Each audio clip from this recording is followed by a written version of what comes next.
Bonjour tout le monde, aujourd'hui on se retrouve après la gestion du souffle et l'exploration des zones de résonance dans une nouvelle séance, un nouveau module sur la projection. Et oui. Alors, vous n'êtes pas forcément obligé de suivre les vidéos dans l'ordre. Je le conseille, c'est mieux. Vous pouvez très bien regarder cette vidéo en dehors des autres, mais c'est aussi intéressant, je trouve, de commencer par l'ordre des vidéos. Là, on va faire de la théorie et il y aura la pratique que je mettrai sur mon site. Ceux qui ne savent pas, j'ai mon site internet juste en dessous où vous avez vraiment l'ordre de toutes les vidéos bien indiquées parce que sur ma chaîne YouTube, je fais pas que ça, hein, vous savez. Donc, j'ai décidé de faire un site spécial pour tout ça. Voilà, cette vidéo concerne vraiment le lien, on va dire, entre le souffle, la gestion du souffle et les zones de résonance. Une fois qu'on a exploré les zones de résonance, on va aller chercher la zone qui est naturelle chez nous, parfaite pour notre voix parlée.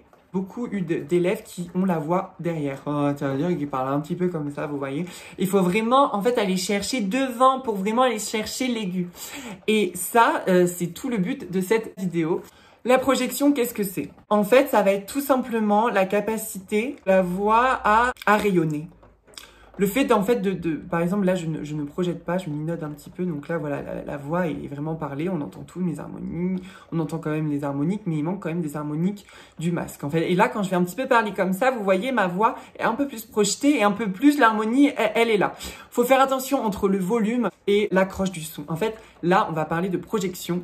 Mais la projection, ça regroupe vraiment deux choses très importantes. C'est le volume. Là, nous, on est là dans un objectif de voix parlée. Et pour aller dans cette voix parlée féminine, il faut d'abord qu'on explore un petit peu les choses abruptes, si vous voyez ce que je veux dire. Donc, il faut qu'on passe un petit peu par le chant, pour après aller vers la parole. L'accroche du son et le volume, qu'est-ce que c'est?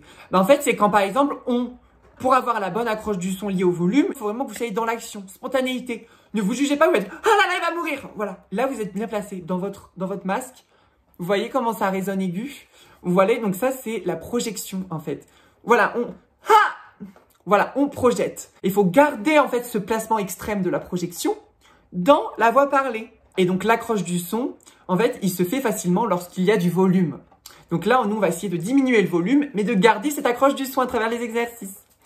Donc voilà un petit peu pour ça. Si vous voulez me suivre donc pour l'exercice pratique pour que vous sentiez cette zone-là d'accroche, cliquez sur le lien juste en dessous. Je vais vous laisser sur cette vidéo de théorie. On se retrouve après si vous voulez pratiquer. À très vite dans une prochaine vidéo. Bye!